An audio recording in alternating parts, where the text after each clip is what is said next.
It's the reveal today. The first time I'll be able to see the beginning concepts of the design of my new home that Damian Farrell of Damian Farrell Design Group is doing for me and sharing with you on Damian on Design on the Lucy Ann Land Show. This is Ann Arbor's Talk Station, 1290 WLBY. I am blown away, Damian. I can't believe, I have a compound apparently. You've taken, it appears to me, everything we talked about and created the perfect home for me. Oh my God. Are you getting the blush? How are we going Easy to with that flattery. Oh, it's well deserved. How are we going to explain this to everyone, what you have done? It's a good challenge, isn't it? That's one of the things that I realized when we took this project on was how do we do this? So this is a good test of my descriptive skills.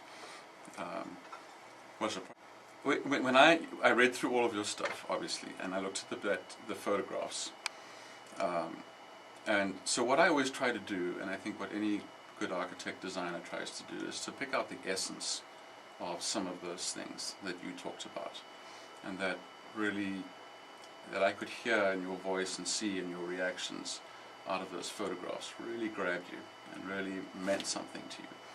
Because any building, I don't care how simple it is or what its function, I think has to tell a story, because at least that's my feeling. If it doesn't have a story, it doesn't really have meaning, and especially a home.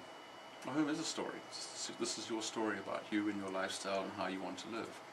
So you're surrounding yourself with your story. So the things that jumped out at me, number one, it was a very Spanish styled home. Right, it was white stucco, terracotta tiles, and so on, which is probably more appropriate for southern climates or Florida and so on.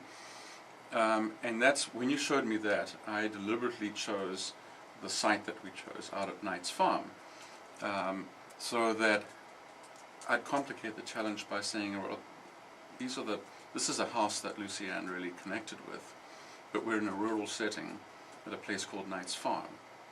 So what is the essence of the things that you looked at, that you pulled out of it? And the house that you're referencing that I showed you was a home in Florida that Correct. I have been enamored with. Yes. An over-the-top $12 million home. Yes. And I loved it wasn't so much the grandness of it, it was the appointment and the quality of the work that went into it. That's right. But I think the other things I heard from you, I mean, we know that you love the grand staircase. Yes. All right. We also know that you love the sense of entry. Mm-hmm. As the flip side of that, we also know that you want this home to be on one level. So grand staircase becomes a challenge. Grand entry becomes a challenge. Right there. We're also in a rural setting, which allows us to spread a little bit, and I think that home did that as well. And I think that's something that you connected with it, that it had a sprawling feel to it. Yes. So I want to try to create a sense of sprawl, in an appropriate scale, create a sense of entry for you, do something about the staircase. I know that you really love the balconies, so what could I do to at least give you one balcony, and probably the best place for that would be your bedroom. Another part of the program here is that right now you have your father living, or you and your father are living together. Yes. All right, so, and this is also, we talked about aging in place. So how to do a 3-bedroom home, if you will, shared by 2 people, respect each other's privacy, but still allow the place for that social interaction. And I also know that you like, from our discussion, groups of people. And Large like groups large groups of coming in. people. Mm-hmm. So, how I responded, first of all, what we are looking at here is conceptual. So I haven't got into any detail, and obviously, again, this is all available on our Damian Farrell Design. Pinterest. We'll do Pinterest images, and we will also put this onto YouTube. So what we're looking at today is concepts about where things go and what the form and the shape of the building And I want to mention, might be. a lot of people are going through this where they might have parents living with them, or they might be living with their parents, that they're trying to incorporate a family dynamic into a homestead. Very much so. Yeah. Very much so, This yeah. isn't just something that I'm No, going no, through. no. This is Right. we're seeing a great deal of it. Right. So let's start with that staircase. Yes. Because this is a one-level home Yes. with a lower level underneath ground, you yet have somehow created a staircase that appears to me to be my grand staircase.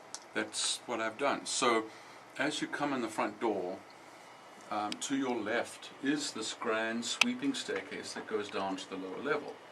So, I think it does a couple of things. The staircase is also on the south elevation.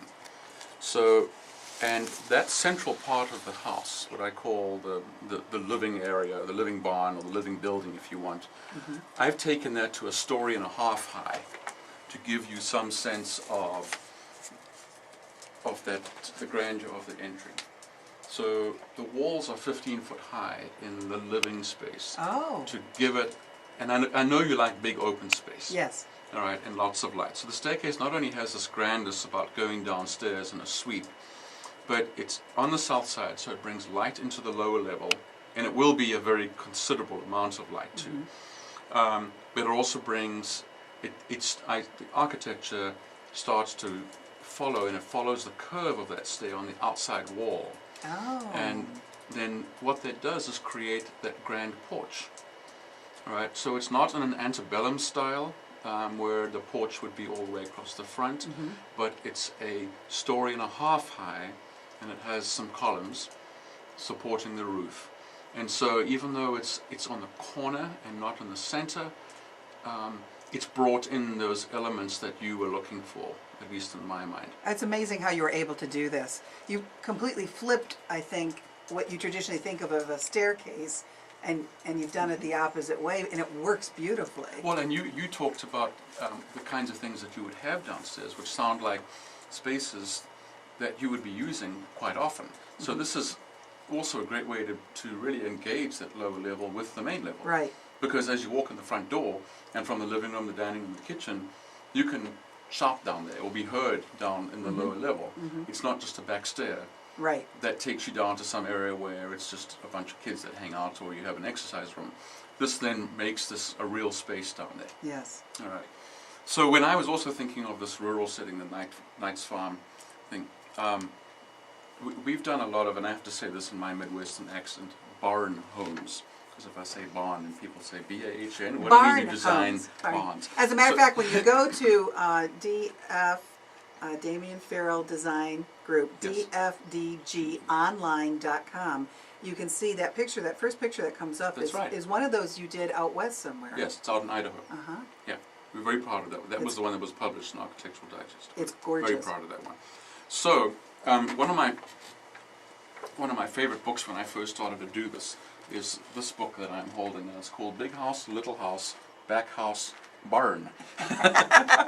You got that down right. Barn. So that's also the way I approach this, because if you look at the layout, the big house is really the area that contains kitchen, dining, and living, and a breakfast area, and the front entry and this grand stair.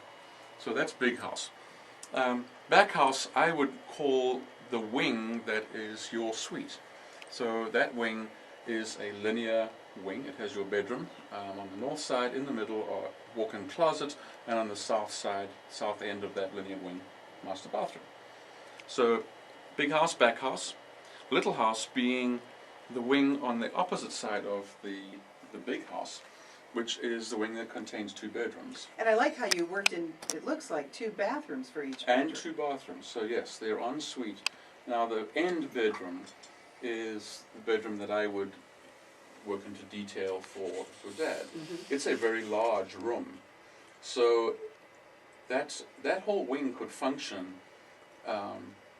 as an efficiency apartment, if you will, in the 1 bedroom, or the 2nd bedroom could be a living room as part of that wing of the building, which could be closed off, so he could be quite contained in his own living space that could have his own identity, his own feel, something that you guys can sort of work with and negotiate about space. But and those bathrooms are designed fully accessible. So right now I'm just showing showers, but tubs could go in there, But those are fully accessible bathrooms, so they are designed to those standards. What I'm seeing here is that you took everything that we talked about and you were able to creatively put this onto paper. It looks like the house is being built.